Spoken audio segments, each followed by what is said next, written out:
Você já percebeu como algumas coisas te fazem mal, mas mesmo assim você fica?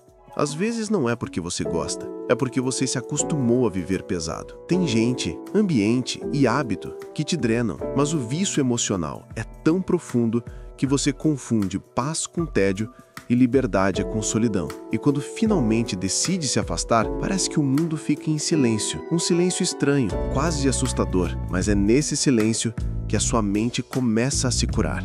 Hoje, eu quero te mostrar o que realmente acontece com a sua mente quando você se afasta do que te faz mal e por que esse passo muda tudo, mesmo que no começo doa. Então já faz o seguinte: se esse tema te toca, deixa o like e comenta paz para eu saber que você está nesse processo também. Vamos começar entendendo o peso invisível das coisas que te fazem mal. Nem sempre o que te faz mal é óbvio. Às vezes não é uma pessoa gritando com você. É alguém que te ignora devagar todos os dias. Não é um trabalho horrível. É um ambiente que te suga energia e te convence que cansaço é sinônimo de valor. O problema é que esse peso não vem de uma vez. Ele se acumula em pequenas doses. Uma conversa que te esgota, uma notificação que te irrita, uma promessa que nunca se cumpre. E sem perceber, você começa a carregar o que não é seu.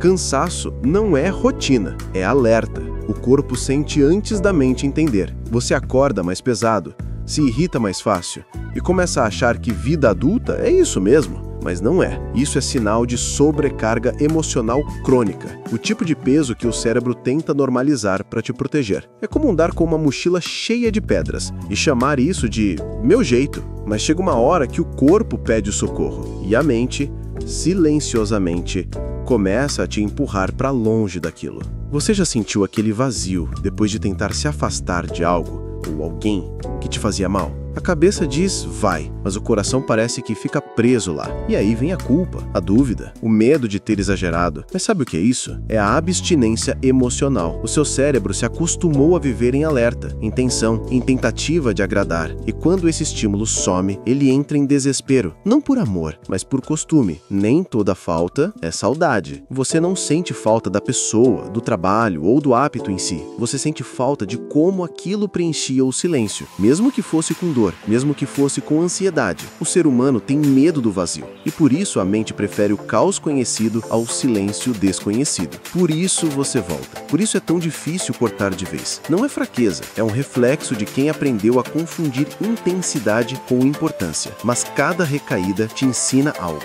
O conforto da dor é só uma ilusão. E toda vez que você resiste, mesmo que por um dia, a sua mente se fortalece um pouco mais. É assim que o ciclo começa a quebrar. Não com coragem súbita, mas com pequenas desistências do que já não cabe mais. Quando você se afasta do que te faz mal, o silêncio não é apenas emocional, ele é biológico. Seu cérebro entra num processo de recalibração, tentando entender o que aconteceu com a rotina emocional dele. Durante muito tempo, você recebeu estímulos negativos constantes, estresse, discussões, ansiedade, mensagens confusas. Tudo isso ativava o seu sistema de recompensa. O mesmo que responde a vícios. Mesmo o que machuca, libera dopamina. Pequenas doses que te mantêm preso ao ciclo. Quando esse estímulo some, o cérebro interpreta como abstinência. E o que vem logo depois é o silêncio químico. Uma queda na liberação de dopamina, serotonina e adrenalina. É por isso que nos primeiros dias você sente apatia, cansaço, vontade de voltar. Não é saudade, é o corpo pedindo o que ele acha que precisa para equilibrar o sistema. Não é recaída, é reconfiguração. Mas esse desconforto é o início da cura. Aos poucos, o cérebro começa a reativar circuitos esquecidos, áreas ligadas à criatividade, foco e autocontrole, que ficaram abafadas pela constante tensão. É o mesmo processo que acontece quando alguém se desintoxica de uma substância viciante. A diferença é que aqui a droga era emocional e o antídoto é o silêncio. Nos primeiros dias parece vazio, mas depois de um tempo você nota pequenas mudanças. O sono melhora, a respiração fica mais leve, os pensamentos desaceleram. É o seu sistema nervoso voltando ao modo normal, sem precisar lutar ou fugir o tempo todo. Esse é o estágio mais delicado e mais poderoso, porque agora o cérebro está limpo o bastante para começar a reprogramar os padrões mentais. Chega um momento em que o silêncio deixa de ser castigo e vira cura.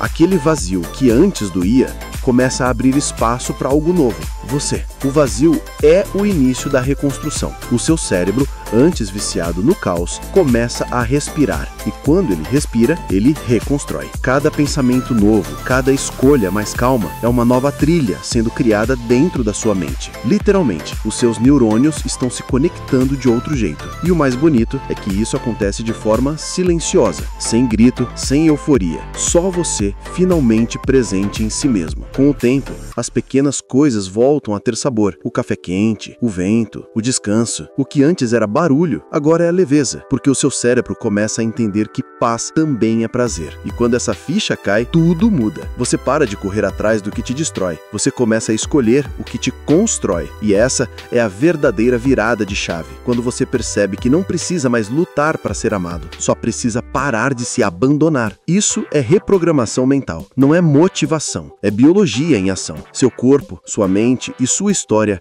aprendendo a viver em equilíbrio de novo. E a partir daqui, nasce algo novo, clareza. Quando a mente se acalma, a visão fica nítida. Você começa a enxergar coisas que sempre estiveram ali, só que antes o barulho não deixava. E essa clareza muda tudo. Você percebe que muita coisa que você chamava de destino era só falta de escolha consciente, que o medo de ficar só te fazia aceitar migalhas, e que o que você chamava de amor, às vezes era só apego disfarçado de cuidado. Clareza é poder. Paz é força. Quando você se afasta do que te faz mal, algo mágico acontece. Você recupera o controle da própria energia, deixa de reagir o tempo todo e começa a responder. E essa é a diferença entre quem vive no automático e quem vive desperto. Você descobre que não precisa provar nada para ninguém, que o seu valor não depende de ser necessário, desejado ou aceito. A clareza te mostra que a autossuficiência não é solidão, é liberdade. E liberdade, de verdade, é poder escolher quem fica, quem vai e o que merece o seu tempo. É nesse estágio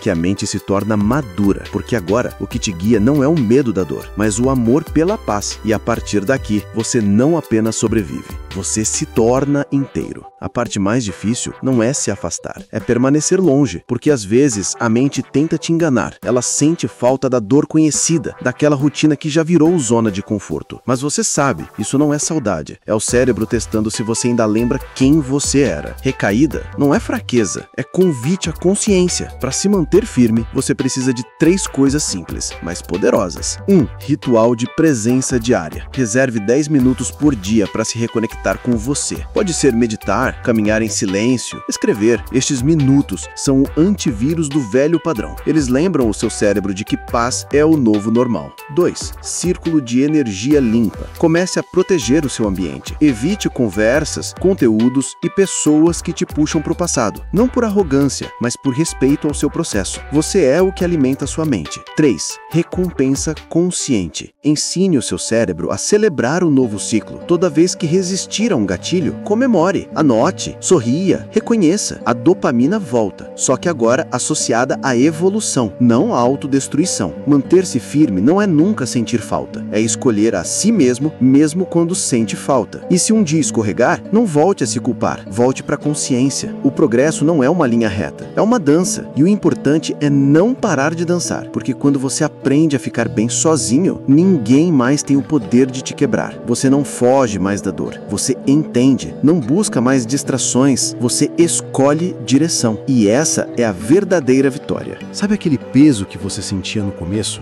Aquela confusão, aquela culpa por se afastar? Olha aonde você chegou agora, mais leve, mais lúcido, mais seu. Se afastar do que te faz mal não é fuga, é coragem, é a escolha de parar de sobreviver e começar a viver com consciência. A paz que você buscava era você. A sua mente já entendeu, ela só precisa que o corpo acompanhe, com pequenas decisões diárias, com gentileza, com presença. E cada vez que você se escolhe, mesmo em silêncio, o mundo lá fora começa a se reorganizar. Então hoje, não faça uma promessa grandiosa, faça só uma: eu não volto pro que me destruiu. Comenta isso aqui embaixo, em voz alta ou escrita, mas diga para você mesmo. É o seu lembrete público de que o ciclo terminou. Você não precisa correr. A cura não é pressa, é presença. E se você chegou até aqui, já deu o passo mais importante, o de se enxergar. Porque no fim, afastar-se do que te faz mal não é o fim de nada, é só o começo de voltar para casa, para dentro de si.